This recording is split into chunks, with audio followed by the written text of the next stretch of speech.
I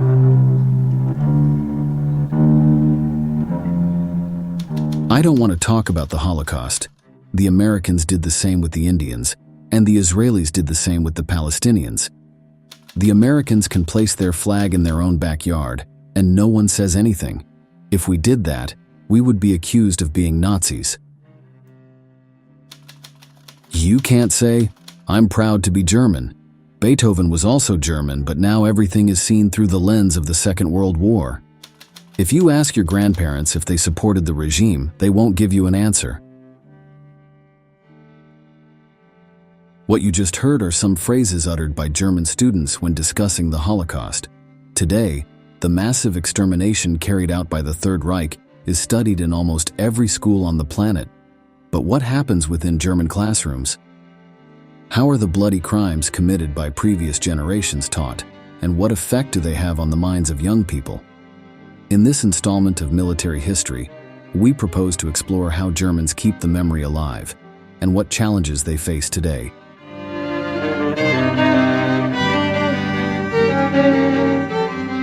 Since the end of the Second World War, all countries have constructed some kind of narrative about that brutal and bloody conflict that forever changed humanity.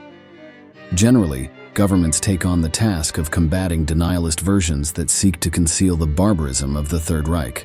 In Germany, this is not just a cultural policy.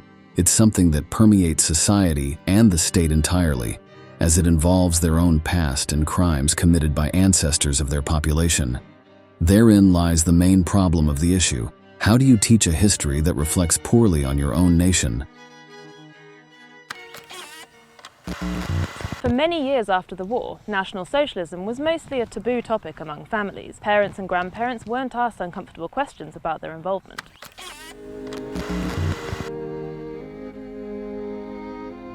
German authorities prioritize policies aimed at preserving memory and providing historical education about the events that occurred in the 1930s and 1940s. In Germany, the Holocaust is not seen as a common historical event. This stance is reflected in how often and in what manner the topic is addressed in schools. Firstly, the mass killing of human beings by Nazism is a mandatory and fundamental part of the educational program. Currently, the pedagogical approach to this historical chapter seeks to promote critical reflection on the past and society, as well as to prevent such crimes from happening again in the future. Typically, the first introduction to the atrocities of the Second World War occurs in the 9th or 10th grade, with students around the age of 15. It is considered that at this age, they are ready to learn about the death industries established by Nazi Germany and the inhumane tactics employed to annihilate Jews, Roma, and all kinds of minorities. The level of brutality of Adolf Hitler's army poses a serious problem for educators. The first questions that experts must address are: when is one old enough to learn about Mengelé's experiments on the sick and infants? When does one reach sufficient maturity to understand the gassing of hundreds of thousands of Jews? How does it impact the mind of a young German to learn about the punishments imposed within the ghettos? The answers to these questions have varied over the years. Later, we'll tell you how this was taught in the past, but for now, let's stay in the present. A particular feature of educational policy in Germany is that it falls under the jurisdiction of the state governments and the Conference of Education Ministers, a national body that makes recommendations on teaching. This institution emerged in the 1960s, and one of its concerns has been the place of the Holocaust in classrooms. In this regard, teachers have complete freedom to develop various pedagogical activities on the topic, including visits to concentration camps. However, these tasks are not mandatory, and their implementation depends solely on the will and personal choice of the educator. Usually, when students reach the 9th or 10th grade, their studies begin with a special class and a field trip to commemorative sites, where the atrocities committed by the Third Reich are remembered. Let's hear from Dr. Horst Seferens, press director of the museum at the former Sachsenhausen camp, explaining the importance of these places. They show that the concentration camps really existed, that the crimes, the Holocaust really took place, because there are deniers, not only in Germany, but everywhere in the world there are deniers. So we made great efforts to keep them for the future. And at the moment we have some 22,000 names of people who were killed here or died here. But we think that another 20,000 or even more were killed here. But the names we never will find out again. Trips to these museums are even promoted by student groups like the Berlin Student Committee, which advocates for the mandatory inclusion of visits to concentration camps in the school curriculum. This proposal includes having all expenses fully funded by the government as a policy to counteract the growing denialism regarding Nazi crimes. The idea is that by touring the halls and cells where hundreds of thousands of people perished, any National Socialist sentiment would be eradicated. However, these methods seem not to be achieving the expected results. In 2017, a survey conducted among German school students by the Kerber Foundation indicated that less than half of young Germans were aware of the existence of Auschwitz. The result highlighted the difficulties facing German policy on historical issues and the disconnect between younger generations and their parents and grandparents. Putting it in concrete numbers, students aged between 14 and 16 were asked about the topic, and only 47% were familiar with the extermination camp where over 1 million innocent lives were ended. Expanding the scope, 17-year-olds were more familiar with the history of the Third Reich, but still demonstrated a worrying ignorance regarding one of the most significant events of the 20th century, one that had its epicenter in their own country. Only at the age of 18 did Germans begin to clearly identify the Jewish Holocaust with Auschwitz. At that age, according to data from the Kerber Foundation, 71% establish a direct connection between the tragically notorious extermination camp and the final solution of the Third Reich. Educational programs have varied greatly over the years, along with political leadership and parents' opinions regarding what their children can and cannot see. Documentary pieces produced by the Allies played a fundamental role in making the harshness of the events more digestible.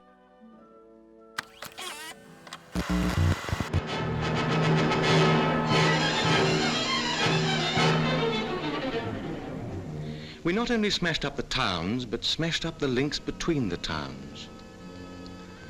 And at the finish, life in Germany just ran down like a clock. Place and time meant nothing, because the links between the people were smashed too. They were just left wandering, searching, looking for food, looking for their homes, looking for each other. After the Second World War, Germany embarked on a costly reconstruction process during which the presence of the United States and the Soviet Union was constant. The mission of these countries was to denazify their rival, imposing a political and cultural agenda that severely limited development in various areas. One of these areas was education. With the impoverished population and a virtually non-existent building structure, German schools for years were limited to merely teaching literacy and instructing in mathematics and exact sciences to their students.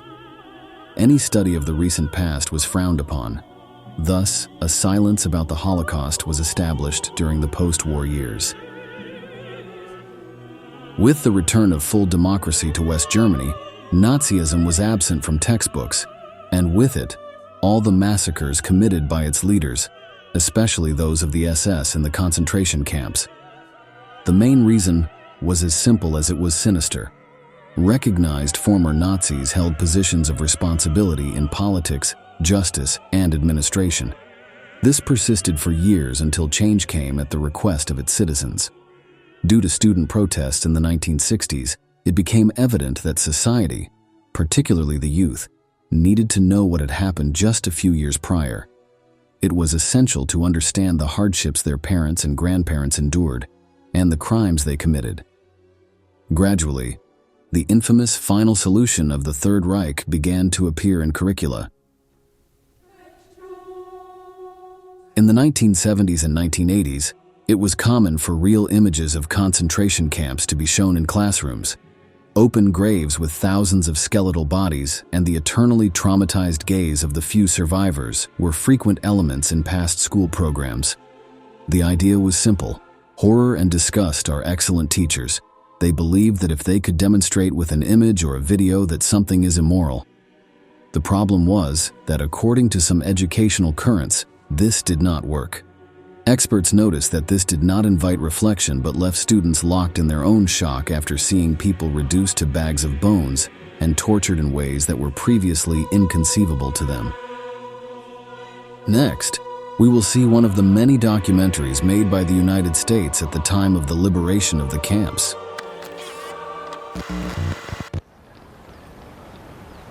Dachau, Factory of Horrors. Near München, one of the oldest of the Nazi prison camps. It is known that from 1941 to 1944, up to 30,000 people were entombed here at one time, and 30,000 were present when the Allies reached Dachau.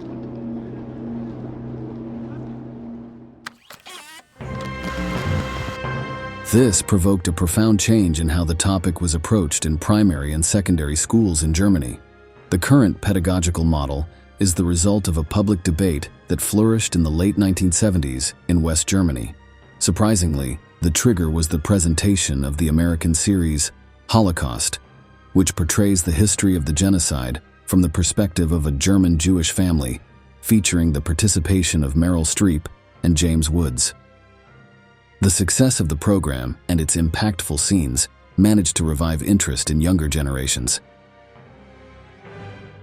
Changing the perspective of the entire system was complex and required several years. Historian Juliane Wetzel, from the Center for Research on Anti-Semitism at the Technical University of Berlin, stated, "It was a slow process that began in the late 1970s with the adoption of the victim's perspective in school textbooks, but it varied considerably among the states and depended a lot on the governments of the time. Since the 1990s, real images and videos of Holocaust scenes have become increasingly rare.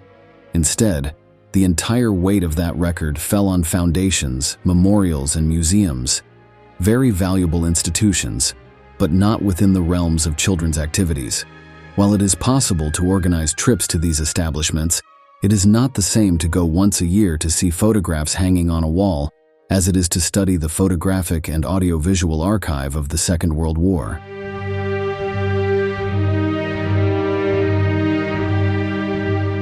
There are numerous institutes in Germany where evidence and documents of the horrors inflicted on Europe by Nazism are presented.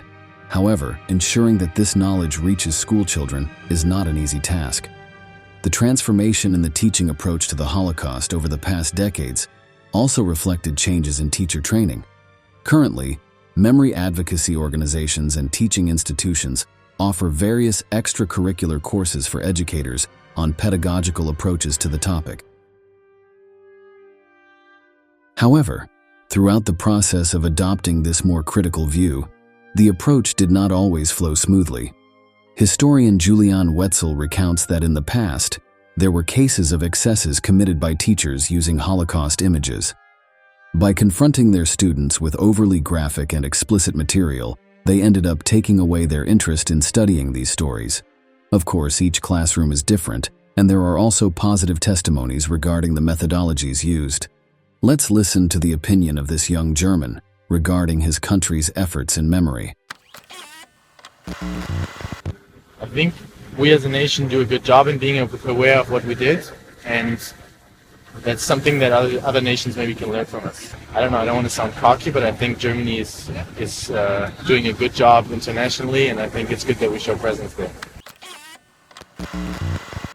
Another complex issue that German schools have faced is that in some institutions, historical education adopts a heterogeneous corpus of material that includes politics, geography, and sociology. That's why classes are not necessarily taught by a historian. The truth is that when the teacher is not specialized in the subject, they often do not delve into specific data and precise sources.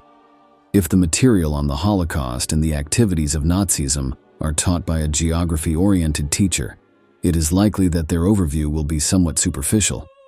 Works on Auschwitz or The Final Solution are relegated to those classes led by historians. This is related to a paradigm shift in how German students learn. In recent years, there has been a different idea about how to teach. Young people are focused on passing exams and on subjects like math or foreign languages. History, geography, and other social sciences are not a central part of the curriculum interests, which is reflected in a decreasing trend in university numbers with such orientations. Another concern of experts is the increasing disinterest of youth, fostered by political spaces that advocate for Nazism. Their proposal is not only to stop studying the crimes committed by the Third Reich, but to provide education that justifies Hitler's political program, without delving into the millions who died under his rule. In this aspect, it is impossible not to notice the deep sense of guilt that was instilled in the German people after the Second World War. For years, German society was instructed from a perspective of shame, and not from a vision of accepting the crimes and learning from them. Pedagogy experts claim that this way of analyzing the Holocaust has created resentment towards historical subjects at primary, secondary, and university levels. That's why the educational program demands an update, where all classes related to the Holocaust are present, but in a mature and understandable tone, taking into account the experience provided by the nearly 80 years since World War II. Otherwise, there is a danger that the denialist message, seeking to eradicate any trace of that dark past, will bear fruit. Let's hear the words of these German citizens who share their opinions on the crimes perpetrated by their nation. Wir Deutschen können nicht stolz sein auf unsere Geschichte. Nur weil es so lange her ist und jetzt keiner persönliche Schuld mehr hat, glaube ich nicht, dass man jetzt einfach sagen kann, es war ja keiner. Wir können nichts dafür, unsere Kinder nicht, unsere Enkel nicht. Also irgendwann müsste ja mal Schluss sein. 70, 80 Jahre danach zu sagen, wir tragen daran Schuld, fände ich viel zu groß. Aber ich glaube, wir tragen eine Verantwortung, dass wir irgendwo verhindern, dass sowas wieder passiert. Finally, we would like to briefly review how one of the greatest crimes against humanity is taught in the rest of the European continent. After all, Nazism was present in several countries and received support and collaboration from numerous societies. In most European nations, teaching about the Holocaust is mandatory in the curriculum. An exception is Scotland, which has a separate educational system from the rest of the United Kingdom. Unlike England and Wales, teaching about the Final Solution in Scotland is not compulsory, so there have been protests from teachers for this to change. There are also nations where the effects of the Third Reich were complex, as their population was complicit in these heinous crimes. A special case is Austria. During a survey conducted in 2020, 68% of Austrians surveyed said that their country was both a victim and perpetrator of the Holocaust. The same goes for French lands. According to recent surveys, 58% of French people believe that France was both a victim and a perpetrator of the Holocaust, while 45% of young people were not aware of collaboration with the regime. Only 2% of all respondents knew about the Drancy internment camp on the outskirts of Paris, from which 7,400 Jews were deported to concentration and extermination camps. It is clear that turning the most heinous crimes of recent history into a school curriculum represents a challenge for any government. That is why each country has taken a different stance, which is reflected in the knowledge or ignorance of its population regarding what happened in the Holocaust. Of course, the German case is different from all others. They know themselves as heirs to a sin and responsible for keeping alive the memory of the atrocities committed by previous generations. With highs and lows, successes and failures, this has been one of the fundamental objectives of German governments in recent decades.